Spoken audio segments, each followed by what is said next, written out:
네, 그럼 2부에서는 로봇을 사기 좀 부담스럽다 이런 분들한테 로봇이랑 연관됐는데 좀 덜 오른 거, 예. 조금 살만한 거 어떤 게 있을지 얘기를 해보려고 하는데.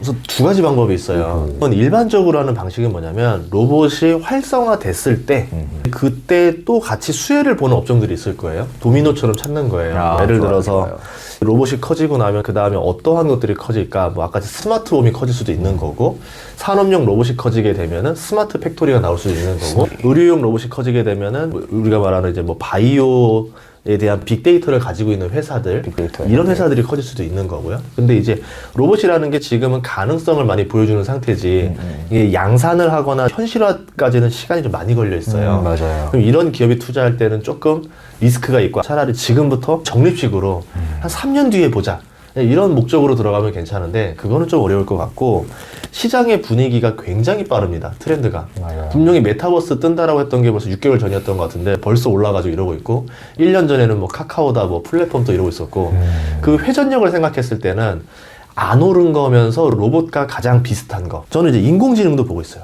인공지능, 네. 그렇죠. 알파고 때 한창 많이 올랐다가 이제 분위기 꺾일 만큼 다 꺾였거든요.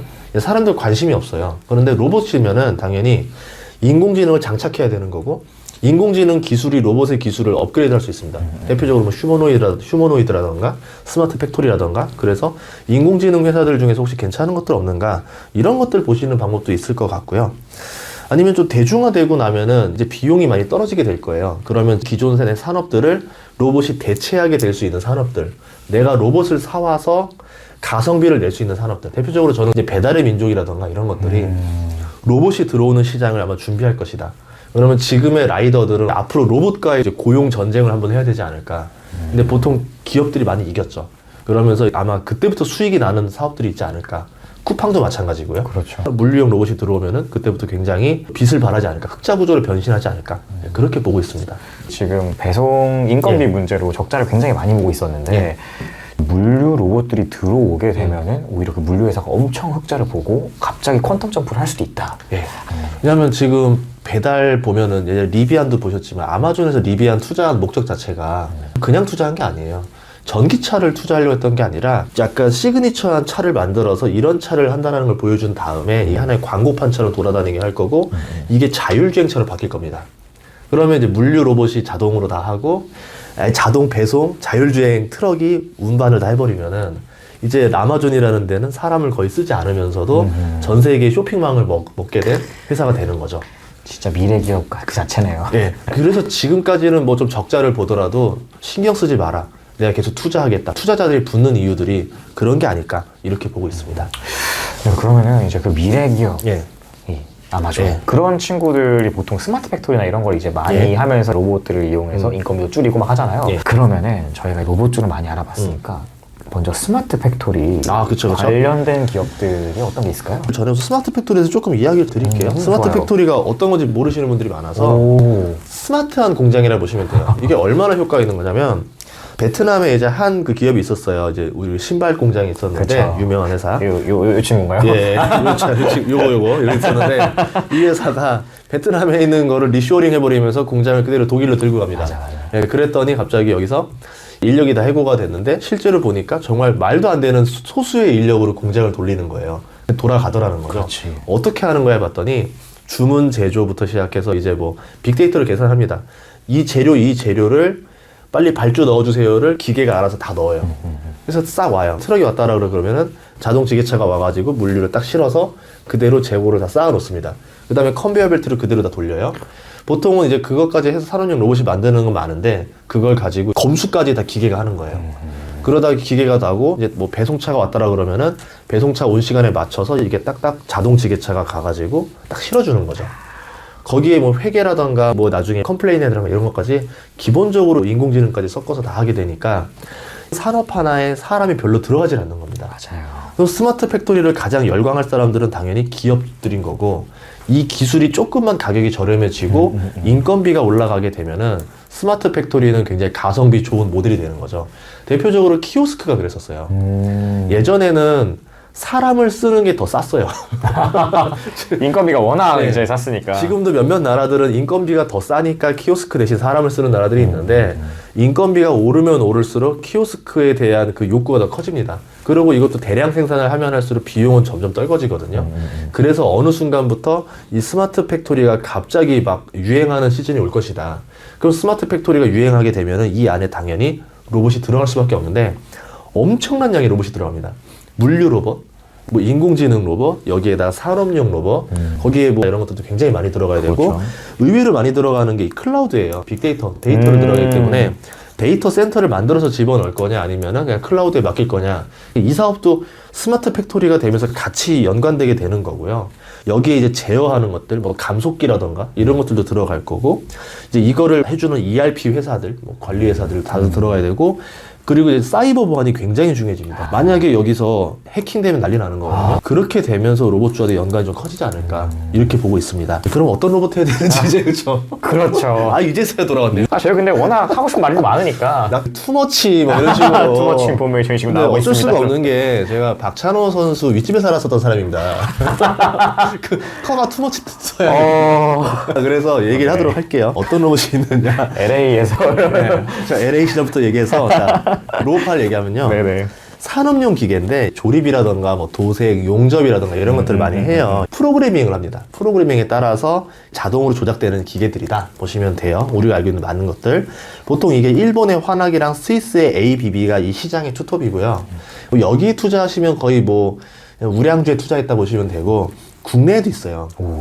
현대 위아라던가 두산 공작기계가 있는데 지금 이제 인수하려고 하는 데가 DTR 오토모티브거든요. 맞아요. 이제 돈을 낼 수 있냐 없냐 이제 그 관건인 거고, 현대 로보틱스가 또 있어요. 근데 여기는 따로 회사가 나온 상태가 아니라 그렇죠. 현대 중공업 지주에 있기 때문에 투자를 하고 싶어도 투자할 수 있는 회사는 많진 않아요. 거기 뭐 화천기공, 뭐 화천기계 화천기공, 이런 맞아요. 데들이 있는데 여기 워낙 소형주라서 이거 좀 잘 조금, 보셔야 될 것 같고요. 그쵸. 예. 아니면 물류센터 쪽으로 보셨을 때는 스마트 팩토리로 빠르게 전환할 수 있기 때문에 저도 뭐 물류센터 주들도 좀 보는 게 좋을 것 같아요. 온라인 쇼핑은 이제 앞으로 나날이 늘어날 수밖에 없어요. 인플레이션 시대이기 때문에 오프라인보다는 온라인 쇼핑이 당연히 저렴할 수밖에 없어서 온라인 쇼핑이 엄청 커질 것이다. 이 물류 쪽이 늘어날 거기 때문에 물류센터를 지어주고 임대를 놓는 ESR 캔달스퀘어 리츠 여기도 이제 지금 이제 시작하는 거거든요. 이제 배당률은 좀 낮지만 지금 막 산업을 확대하고 있기 때문에 여기도 괜찮을 수도 있는 거고요. 그러면 이제 쿠팡 예시를 보다시피 아까 적자를 해결하기 위해서 이런 자동 배달 로봇들이 많이 나오지 않겠는가. 그럼 이제 물류 로봇들로 보시면 좋을 것 같고, 꼭 쿠팡만 이런 일인가. 지금 비슷한 회사들이 많아요. 동남아의 쿠팡이라 불리는 C라는 회사도 있고요. 맞아요. 예, 미국 주식으로 투자할 수 있습니다. 그리고 그랩도 아마 이제 그런 형식으로 갈 거고, 아마존도 그렇게 갈 거고, 점점 이렇게 되는 회사들이 늘어날 거기 때문에 그동안은 그냥 적자투성이 회사들이 이제는 온라인 쇼핑 회사들이 흑자를 내지 않겠는가. 예, 그런 관점으로 보셔도 좋을 것 같습니다. 그러면은 이제 사실 스마트 팩토리 안에 여러 가지 기계들과 그 다음에 기타 발전할 만한 그런 기업들을 말씀해 주셨는데 스마트 팩토리 그 자체에 투자하고 싶다. 괜찮죠. 스마트 팩토리를 한 박자 빨리 투자하셨던 분들이 다 물렸어요. 지금. 맞아요. 예. 분명히 이게 오긴 오는데 언제 오냐. 그러니까. 이게 마치 인디언 기우제 마냥 언젠가는 오지 않겠는가. 저도 스마트 팩토리 되게 좋아하는 사람인데 대신에 인디언 기우제 투자법 한 번이라도 해보신 분들이 하셔야 돼요. 한 5년 보셔야 됩니다. 아하. 예, 5년 안에 어느 날 갑자기 올 수 있어요. 우선 포스코 ICT. 이제 원티어죠. 시가총액이 1조 정도 됩니다. 2021년 작년 매출 예상액이 9,642억 정도 나올 거로 지금 추정치가 나와 있어요. 그러니까 시가총액이랑 매출이 1대1이다 보실 수 거의. 있겠죠. 예. 그리고 2016년부터 2020년 5년 동안 영업이익이 대략 260억에서 520억 사이를 왔다 갔다 하고 있어요. 2021년 영업이익이 지금 추정치로 500억 이상 적자 예상이 되어 있어요. 맞아요. 흑자를 내다가 왜 적자야? 이건 좋은 적자라 생각해요. 산업의 미래가 온 것 같으니까 투자금을 늘리기 위해서 빠르게 투자액을 늘리다 보니까 영업 적자가 난 게 아닌가. 저는 오히려 나쁘지 않다. 이렇게 생각하기도 하고, 코로나 때문에 지금 당장 기업들이 여기에 투자를 안 해서 그럴 수도 있다. 반대로 말하면 코로나가 끝나면 다시 회복될 수도 있다. 이렇게 생각도 해봅니다. 그래서 내역을 봤더니 시공사업 충당금, 사업 구조 개선으로 나쁜 적자가 아니라는 거를 알 수 있습니다. 지금 하고 있는 게 스마트 팩토리 공사 수주 잡은 게 포스코 쪽이라던가 비엔철강 같이 철강 쪽 스마트 팩토리를 준비하고 있고, 인천공항이라던가 한진, 대전 물류 자동화 사업 같이 물류 쪽에도 스마트 팩토리 공사를 진행 중이기 때문에 앞으로 이것들이 완공되고 나면은 눈에 뭔가 보여질 거고, 눈에 보여지고 나면 사람들이 그제서야 야 스마트 팩토리다 이렇게 볼 수도 있다라는 거죠. 그리고 이제 이 회사가 제일 장점은 국내 유일 턴키 방식이라는 거예요. 예를 들어서 이 단계가 여러 개가 있는데 포스코는 유일하게 혼자서 다 해결할 수 있다. 그런 것들을 보면은 매력이 있지 않을까. 보통 그룹사들도 스마트 팩토리 관련주들을 다 가지고 있거든요. 시스템 관련해서.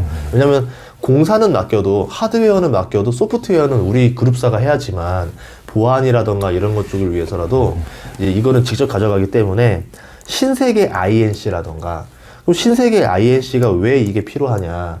신세계 이마트라던가 신세계 물류들도 다 물류잖아요. 그럼 굉장히 앞으로 성장성이 있다라 볼 수 있고, 그렇죠. 의외로 전기차 충전소 사업을 추가했어요. 신세계 INC가.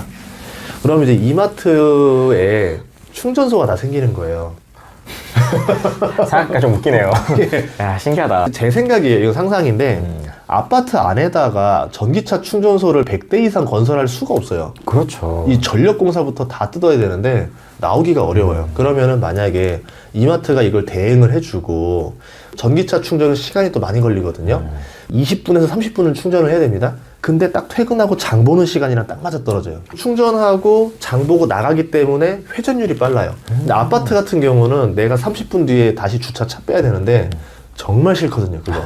분위기상 그래요. 그쵸. 그래서 아마 그런 것들 계산하면은 약간 그런 의도가 있지 않겠는가 이런 생각을 하고 있고요. 삼성 SDS도 가지고 있고요. 맞아요, 그룹마다 맞아요. 하나씩 있고, 현대 오토웨버라던가 이런 것도 괜찮은 게 있고, 롯데 정보통신이라던가 그룹사마다 하나씩 다 가지고 있어서 물류를 좀 가지고 있는 곳들, 산업용 로봇이 필요한 곳들은 아마 또 이렇게 스마트 팩토리의 연관주로 볼 수 있지 않겠는가. 아니면 이 클라우드랑 ERP가 들어가야 되는데 보통 외국계 회사들이 많이 하고 있어서 외국계에 던져줄 수도 있고, 아니면은 국내에서는 더 좋은 비전이 있어가지고 거의 유일하죠. 예, 여기에 맡기지 않을까? 아니면 뭐 인공지능 기업들도 여기에 이제 참여를 하게 될 겁니다. 그래서 인공지능 기업 중에서 괜찮은 기업들을 좀 잘 보시면 좋을 것 같고요. 클라우드 기업들도 잘 보시면 좋을 것 같아요. 어차피 이 현상이 국내에만 국한된 현상이 아니라 그렇죠. 전 세계적으로 퍼질 거기 때문에 이런 것들도 잘 보시면 좋지 않을까 생각됩니다. 근데 제가 걱정되는 게, 이건 좀 우스갯소리일 수도 있는데 왜 그 옛날 영화 중에 아이로봇이라고 있어요. 그 로봇 막 해킹 당해가지고 이렇게 막 사람들 막 부시고 막 이런 게 있었잖아요. 그런 것처럼 지금 빅데이터가 해킹 당하는 문제도 있을 수 있고, 로봇이 해킹 당하는 문제도 있고, 좀 그런 거에 대한 걱정이나 우려가 살짝 있어서 보안주 이런 거는 더 좋을 수 있죠. 맞습니다. 이거는 뭐 우려 수준이 아니라 현실이 될 거예요. 이제 해킹의 힘이 더 셀 거냐, 화이트 해커들이 더 셀 거냐, 그렇죠. 이걸 봐야 되는 싸움인데 끝도 없는 싸움이 날 겁니다. 점점 대중의 관심을 받을 수밖에 없어요. 대표적으로 그 아파트 거실에 또 월패드 해킹 당했잖아요. 당연히 누가 나를 본다 생각 안 했으니까 사람들이 자유롭게 돌아다녔는데 그게 해킹돼가지고 사생활 침해가 크게 났던 적도 있었고, 맞아요. 예를 들어서 카메라가 달려있을 만한 물건들, 뭐 웹캠이라던가 이런 것도 좀 약간 찝찝하잖아요. 아까 같이 로봇이 들어왔는데 사람을 해킹해서 그쵸. 그 정보 다 빼갈 수도 있는 거고, 굉장히 해킹에 대한 우려가 심해집니다. 피해도 장난 아니게 될 그렇죠. 거고요. 만약에 해커에서 뭘 심어놓는 것도 문제가 될 거고요. 아마 이 사이버 보안 회사들이 엄청 각광을 받지 않을까. 그럼 여기에 유명한 회사들을 찾아야 되는데, 뭐 국내에서 탑티어를 찾는 것보다는 저는 이건 글로벌 회사를 찾는 게 좀 낫지 않을까, 이렇게 보고 있습니다. 혹시 뭐 그런 이유가 특별하게 있나요? 국내보다. 우선은 국내에 유명한 사이버 보안 회사가 하나 있는데, 이게 5년마다 올라가죠. 시랑 엮이다 보니까. 테마주가 돼가지고. 네, 맞아요. 2012년에 한번 올랐고요. 2017년에 한번 올랐고. 이게 지금도 엄청 오르고 올랐습니다. 그래서, 약간 펀더멘털로 가야지. 그래서 비싸면 사지 않는다가 제 철학이라, 비싸면 아무리 좋은 약도 쓸모가 없다. 진짜 펀더멘털이랑 그 시황이랑 다르게 움직이는 친구라서 투자하기 좀 불안하죠. 그래서 순수하게 펀더멘털로 가고 글로벌 점유율이 높은 회사를 투자하면 리스크를 최소화할 수 있지 않을까, 이렇게 생각을 하는 겁니다. 그러면은 이제 그 안랩 말고 해외 주식 추천을 어떤 걸 해줄 수 있을까요? 대표적으로는 저는 지스케일러. 이게 클라우드랑 갈 수밖에 없어요. 로봇도 그 정보를 다 전송하고 저장을 하다 보니까 클라우드로 쌓일 거고 빅데이터처럼. 그리고 이제 스마트 팩토리로 넘어가도 데이터를 저장해야 되다 보니까 클라우드를 이용할 확률이 높은 거고, 그럼 클라우드에서 조금 더 약간 클라우드 타겟으로 해가지고 사이버 보안이 강력했던 회사들이 이 사업을 같이 이제 확대하지 않을까, 그렇죠. 이렇게 생각을 하거든요. 지스케일러 같은 경우는 클라우드 사이버 보안을 위해서 만들어진 회사예요. 아예 특화되어 있는 회사고요. 전 세계 185개국에서 운영되고 있습니다. 굉장히 편하죠. 왜냐하면 공급망이 여러 군데 다 이렇게 있을 건데 이 회사를 통해서 좀 막을 수가 있는 거고, 만약에 우리 회사 뚫리면 185개국 다 뚫린 거예요. 야, 지구가 뚫린 거네. 네, 그건 어쩔 수 없는 거예요. 매출 절반이 북미고 38%가 유럽이랑 중동인데 유럽이라 봐야 되겠죠. 그래서 서구권에서 지금 압도적인 점유율을 보여주고 있다, 이렇게 볼 수 있고요. 클라우드가 점점 커지고 있기 때문에 클라우드 시장 성장과 같이 성장할 수 있다라는 점. 그리고 기업 입장에서는 데이터 센터를 따로 만드는 것보다는 클라우드 서비스를 이용하는 게 훨씬 더 그렇죠. 비용 절감이 되니까 그렇죠. 아마 상황 대응하기도 좋을 것 같고요. 데이터가 왜냐면 가변적이에요. 아마존이 그 클라우드로 이제 세계 탑티어가 된 이유가 남아 도는 거예요. 그 크리스마스 시즌만 되면은 막 데이터가 폭발해가지고 이러다가 평상시에 남아 도니까, 그렇죠. 야, 우리 남는 거 좀 임대 돌릴까? 이랬던 게 클라우드가 되는데 그게 대박이 나가지고 된 거거든요. 그렇지. 이런 것처럼 이런 사이버 보안 시장도 점점 같이 가지 않을까 보고 있고요. 두 번째는 유명한 회사입니다. 팔로알토 네트워크스라고 해가지고요. 미국 사이버 보안 업체입니다. 아주 관심 있게 보고 있습니다. 네. 방화벽 회사라고 많이 유명할 건데, 기존의 방화벽에다가 클라우드 기반의 방화벽 이렇게 하고 있고요. 대기업의 방화벽을 제공하고 있는데 얼마나 많이 이제 여기가 주도적으로 하고 있냐면, 미국의 100대 기업 중에서 85개 기업이 팔로알토 네트워크스의 서비스를 사용하고 있다. 그러면 대충 느낌이 오시죠? 아, 이제 우량주구나. 이게, 예, 이렇게 볼 수 있고요. 세 번째는 이제 테너블 홀딩스라고 있는데요. 사이버 보안 회사예요. 주력적으로 네트워크의 그 취약점을 찾아내는 시스템이에요. 스캐너라고 하죠. 그래서 이 회사는 스캐너를 돌렸더니 여기에 약하니까 해커가 공격할 수 있으니까 보완하세요. 진단을 해준다. 이렇게 보면 되겠죠. 그래서 스캐너 프로그램이다. 그래서 저라면은 뭐 이 세 개 정도 회사가 유망하지 않을까, 이렇게 보고 있습니다. 저희가 지금 로봇부터 스마트 팩토리니 뭐 보안, 뭐 클라우드 다 봤는데 그 중에서 소장님이 한 섹터를 투자를 먼저 하고 싶다. 어떤 거를 먼저? 스마트 팩토리. 아하. 제일 안 올랐어요. 다 유망해요. 유망하지만 비싸면 리스크를 그만큼 치러야 되는데, 유망한데 프리미엄이 얹어지지 않은 거는 부동산으로 치면 오를 수밖에 없는 땅인데 아직 미분양이에요. 아파트가 괜찮잖아요. 아, 너무 좋죠. 그래서 버텨보자. 누가 이기나 보자. 네, 시간과의 싸움을 하면 되기 때문에 개인 투자자들은 오히려 이런 게 더 유리하지 않을까 생각을 합니다. 그러니까 이제 로봇부터 이 해커, 보안까지 쫙 봤거든요. 소장님 말씀처럼 저 스마트 팩토리 좋게 보고 있고, 그리고 저는 사실은 그 클라우드가 커지고 보다 보면은 랩은 조금 어렵지만 보안주가 엄청 괜찮을 것 같은데. 그래요. 맞아요. 다행히 이렇게 말씀해 주시니까 든든하네요. 그럼요. 네, 그럼 오늘 영상 여기까지 하겠고요. 궁금한 거 있으면 댓글 달아주시고 좋아요, 구독 잊지 마시고 4만까지 한번 가봅시다. 10만 되면 이벤트 한번 해야죠. 저희 뭐 입수 같은 거 안 할까요? 한강 입수도 괜찮을 것 같아요. 바닷물 입수. 바다? 바닷물 입수. 저희 바다 어디 갈까요? 해운대 가야죠. 코로나 끝날 거 아니에요. 거기서 딱 판 깔고 바로 라이브 하고 물에 들어갑시다. 좋습니다. 저희가 그럼 10만을 위해서 열심히 달도록 하겠습니다. 네, 영상 여기까지 하겠습니다. 감사합니다. 감사합니다. 네.